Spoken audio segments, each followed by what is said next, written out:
التشريع الآن أنا ليش قلت السلطة التشريعية؟ أعي ما أقول، لأنه السلطة التشريعية الملك لما يطلع مرة دراسات وبعد أبحاث ما عاد اليوم الحكي المجاملة بضحك مع وزير خارجية الإمارات وباعتبار أنه ظبطته بالأردن، طيب ما جاب ولا فلس الأردن ولا جاب ولا شيء، بحكي مع وزير خارجية البحرين وأروح بالبحرين وخرب مؤتمر الدوحة وبعدين يعني في قصص.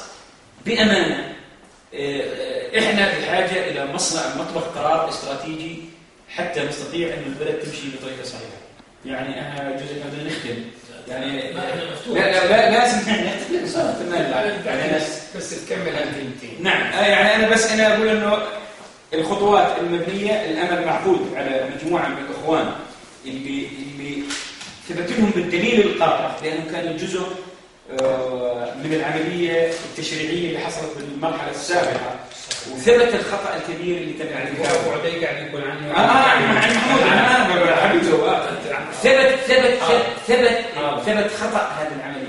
أنا ما لي مصلحة إني بسوي 27 قائمة، واحد يجيب 100,000 صوت بيأخذ كرسي، وواحد يجيب 10,000 صوت بيأخذ كرسي، وبعدين سوينا البرلمان 150 وانت اخوي محمود تعرف لا اللجان قاعده تشتغل ولا المجلس بعد نص ساعه تلقى فيه نصاب ولا رئيس المجلس مسيطر عليه وقنابل صوتيه صارت بدون انتاجيه وفاعليه. ما هذا الحكي ما يلزمنا، احنا عندنا قوانين الرياء، واحنا قلنا البرلمان الحالي مرحله انتقاليه اصلاحيه، يعني ابني بالثلاث سنين الاربع سنين الجايه على مشروع اصلاحي ياخذ وقته. ما بجينا داخل 4 أشهر واقول كذا. هل معقول ان نترك كل القوى اللي خارج الساحة نخليها مخترقة للآخرين، نخلي الناس يدفعوا لها ويعاد النظام، نخلي الناس بيجيبوها ويقولوا أنتم مهمشين علما أنكم على الأرض لكم فاعلية ولكم جمهور، ونخليهم يسيروا بركب الدول الأخرى. هذا كلام مرفوض. لازم إحنا نحتوي حتى اللي أخطأوا حق بلدنا ومن أبنائنا، إحنا لازم نجيبهم نحتويه ضامنهم. نعم سيدي، أنا بس بدي أعلق الحقيقة على موضوع الحوار. يعني الحوار بصراحة نحكي بأمانة، الحوار ما له معنى في ظل وجود المادة 35 من الدستور. المادة 35 بتقول لك الملك يعين رئيس الوزراء ويقيله ويقبل استقالته، ويعين الوزراء ويقيلهم ويقبل استقالته بناء على تنسيب الرئيس. معناته تعديلها مطلب حق. طول بالك، هلا الدستور اللي نص عليه الدستور ممنوع مسموح، واللي ما نص عليه ممنوع.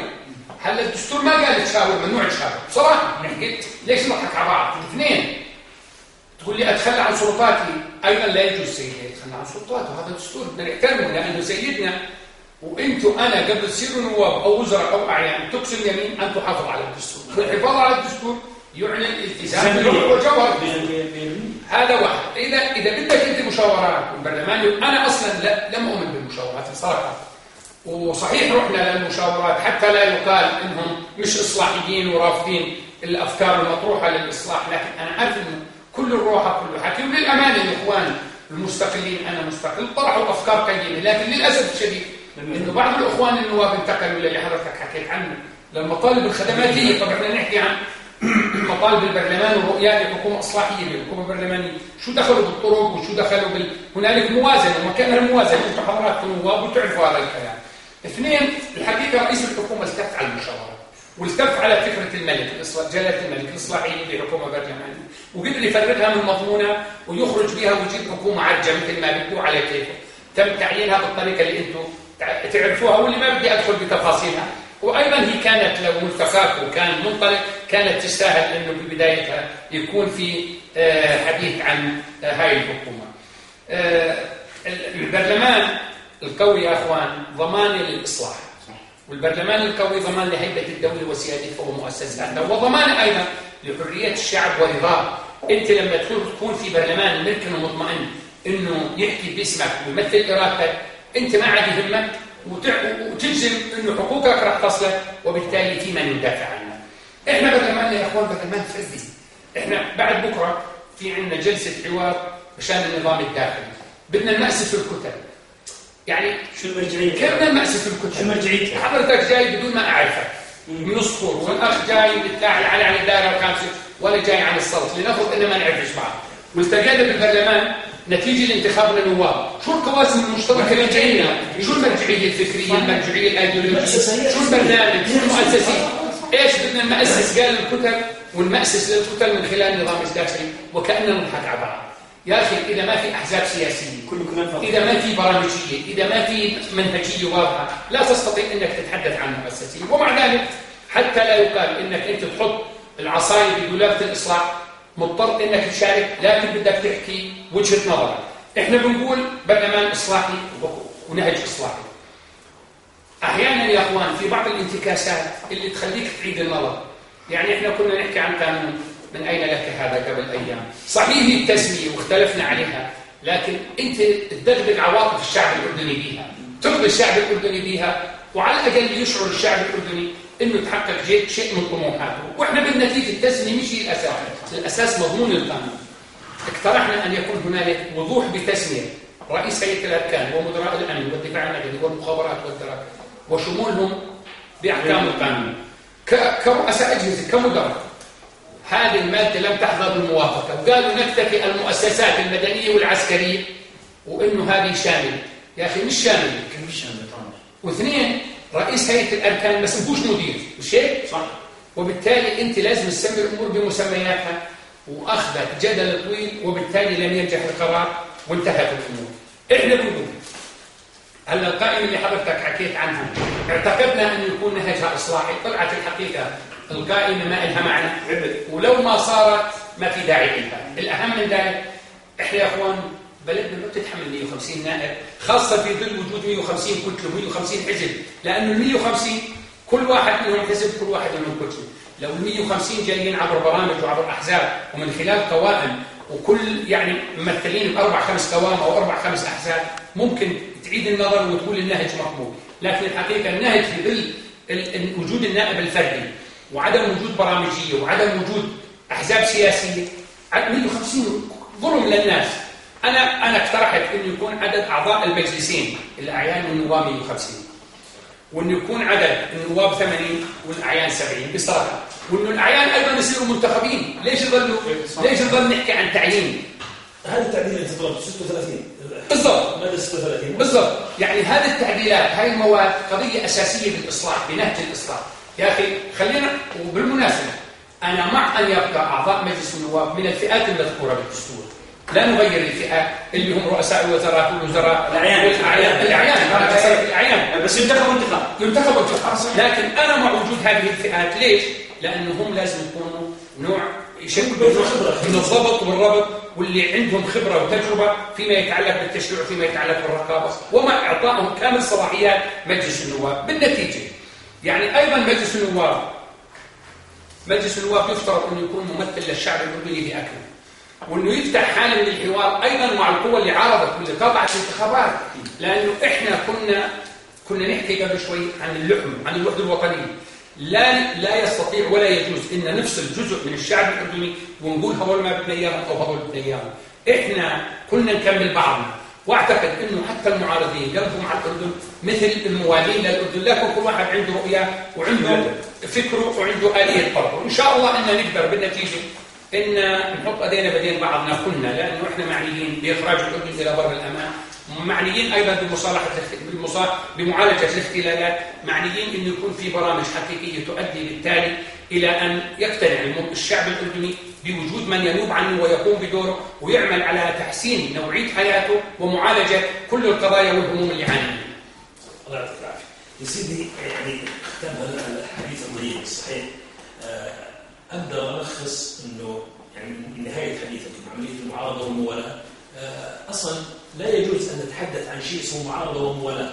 معارضة وموالاة بدون عملية تداول السلطة بين الأحزاب لا يوجد في شيء اسمه معارضة وموالاة. أنا ممكن أعارض رأي وزير أو مدير أو رئيس حكومة، لكن هذا لا يعني في شيء اسمه أبو مشورة في شيء اسمه معارضة وحكومة يعني بس واحد حكومة مش حكومة معارضة. أما موالاه مين؟ كل الناس موالاه. يا سيدي، أنا يعني أختم الحديث الطيب. أنا طبعا ما تحدثت حتى أنتم تأخذوا بالنهاية، لكن سؤال: هل نطلق من خلال هذا الموقع ومن خلال النواب الموجودين نطلق صرخة استغاثة لرجالات الأردن اللي خليني أقول ملتزمين العيال إنهم الآن يبلشوا يضغطوا باتجاه توحيد لعبة الأردنيين أمام الأحداث اللي قاعدة تصير، أمام التحديات اللي قاعدة نتعرض لها. يعني وين رجالة الأردن اللي شواكم موجودين الآن وقاعدين ببيوتهم؟ يعني يا اما كنا وزير واتحدث بالشأن العام، يا اما قد قالوا ما اتحدث اقول والله انا احط راسي من الروس واقول لك قطع الروس. فهل نطلق صرخه من هذا الموقع واستغاثه الى هؤلاء الذوات؟ شوف يعني وهل تكون هذا مش انه بس تطلق صرخه، هذا واجب. يعني انت واحنا قلنا قبل شوي يعني لازم كل الاردنيين يكبروا على الجزئيات في ظل أن الوطن يكون بحاجة له. هذا ما في بعدين الوطن مش لفئة يعني لفئة يعني هو مستأثر بالقرار وبيقول أنا ما بدي غازي أو جنيه وزعلان منه والله يحكي حكي ما يعجبني أو فلان ما يعجبني. الوطن مش الوطن لكل الناس، فواجب أن الناس كلها تشارك في صياغة مستقبل الأردن سواء كان بالفكر. المهم تكون الصياغة سلمية، هذا الأساس بكل العمل السياسي.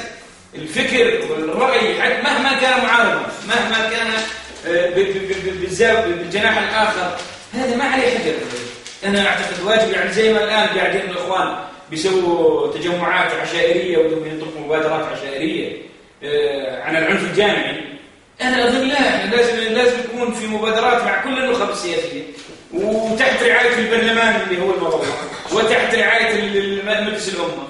وإذا في الله ألزقنا بحكومة فيها من السياسيين واللي عندهم بعد نظر إنهم يفتحوا مؤسسات المجتمع المدني، الأحزاب، المنتديات الإعلامية، أنا أظن هذا جهد جمعي الوطن بحاجة إليه. فبالعكس هذا يشرفك إنك أنت تطلب من الناس إنهم يساهموا بوحدة الأردن والدفع بأفكار قد تزيل الاحتقان، قد تؤدي إلى مشروع إصلاحي حقيقي والبناء عليه. وبعدين الكل حكى عن الكلام هذا، الكل بيحكي إنه المرحلة الهاي هي مرحلة تأسيس الإصلاح. يعني جلالة الملك ما قال أنا خلصت الإصلاح، قال إحنا نؤسس إلى مرحلة إصلاحية.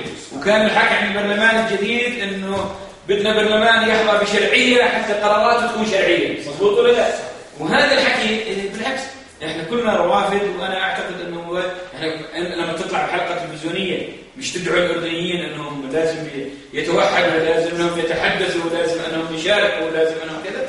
انا اعتقد انه بالعكس جزء اصيل من العمل السياسي النظيف ان ندعو كل الغيار بهذا الوطن على ان الكل يساهم بالقدر اللي يستطيع ان يساهم فيه بحمايه الاردن وبناء الاردن بالتركيز على مشروع إصلاحي يحمل الوطن من الأسرار الخارجية. يعني الحقيقة أنا بدي أحكي بنقطتين. أولاً إذا ما طورنا برنامجنا الإصلاحي للوصول إلى التداول السلمي للسلطة لا يمكن نتحدث عن إصلاح. يعني ما بصيرش حضرتك تضل قاعد أنت رئيس وزراء وتفرض علي 20 سنة مهما كانت كفاءتك. أنا ما جربتش الأخ أبو عدي، يمكن أبو عدي عنده إبداع وعنده فكر وعنده خبرة وعنده برامج، فيما إذا لو أتيحت الفرصة له أفضل منك وأحسن منك. أو مثلا وتفتح باب التنافس. بالضبط، تفتح يعني الأصل أن نصل إلى إقرار المبدأ الأساسي للإصلاح اللي هو التداول السلمي للسلطة. لا يجوز لأي جهة كانت أن تحتكر السلطة. إحنا لحد الآن هذا الشعار أو هذا المبدأ أو هذا الأساس الإصلاحي الكبير لم نصل إلى مرحلة فهم أو مرحلة الحقيقة التركيز عليه. لا يمكن نقنع الشعب الأردني والنخب السياسية الأردنية بأهمية الإصلاح وجدوى الإصلاح إذا ما كان الدكتور محمد أبو ديب وهو طموح مشروع إنه يكون بيوم من الأيام له طموح إنه يكون وزير أو رئيس وزراء أو يكون رئيس برلمان. لا يمكن. لذلك يفترض أن نفتح أبواب الإصلاح الحقيقي وأن نفعل مبدأ التداول السلمي. أولا. ثانيا، الحقيقة أخي أبو مشكور يعني الصرخة والصيحة اللي تطلقها كنا نطلقها لأن الأردن بحاجة لجهود أبناء المدرسين، بحاجة لجهود الخيرين بكل مواقعهم وكل فئاتهم وأطيافهم وألوانهم السياسية والاجتماعية. الأردن الحقيقة يعيش حالة من العنف الداخلي، يعيش حالة من اليأس والإحباط بدون إحنا ما نبالغ وبدون ما نهون. الناس توهم يمكن جلالة الملك انه كل الامور كما يجب وانه كل الامور مستقره والوضع كويس. الحقيقه لا. انا اعتقد انه جلاله الملك لا يوضع بصوره الاوضاع الحقيقيه لاوضاع الناس وظروفهم، وانه فرصه الناس لايصال صورتها، مع ان نلتقي مع جلاله الملك بايصال الصوره الحقيقيه لاوضاعنا الداخليه ومعاناه شعبنا، وان كان جلاله الملك يعيش هذه الاوضاع ويعيش هذه المعاناه، لكنها قد لا تكون الصوره مكتمله بذهن جلاله الملك. انا اعتقد انه احنا بحاجه ايضا ان نسعى لتطوير الياتنا ووسائلنا كقيادات برلمانيه، كقيادات مجتمعيه، كقيادات سياسيه واعلاميه، للوصول الى صيغه توافقيه بما يحقق إعادة اللحمة وإعادة الهيبة للدولة الأردنية، وإعادة أيضا تعزيز وحدتنا الوطنية. شوف، أساس قوتنا ومصدر قوتنا واقتدارنا ومواجهة كل التحديات الداخلية والخارجية هي وحدتنا الوطنية، وأن نحط أيدينا بدين بعضنا ونحط ثوابت وقواسم مشتركة نؤمن فيها ونختلف على التفاصيل، لكن لن نختلف على الأردن، على أمن الأردن، على قيادة الأردن، على مؤسسات الأردن، لن نختلف أيضا على هيبة وكرامة الشعب الأردني وحقه بحياة كريمة. احنا نعيش حالة من الاحتكام وعدم الرضا لدرجة انه الاخ مش راضي عن اخوه، نحكي بصراحة في عبث سياسي. احنا بحاجة حقيقية ان تتكاتف كل الجهود وان نضع نقاط ارتكازية ننطلق منها في سبيل الحفاظ على وطننا وصناعة مستقبل افضل لنا، ونتجاوز كل السلبيات والاخطاء اللي احنا نعيشها. جزاكم الله. يا مرحبا، اهلا بك.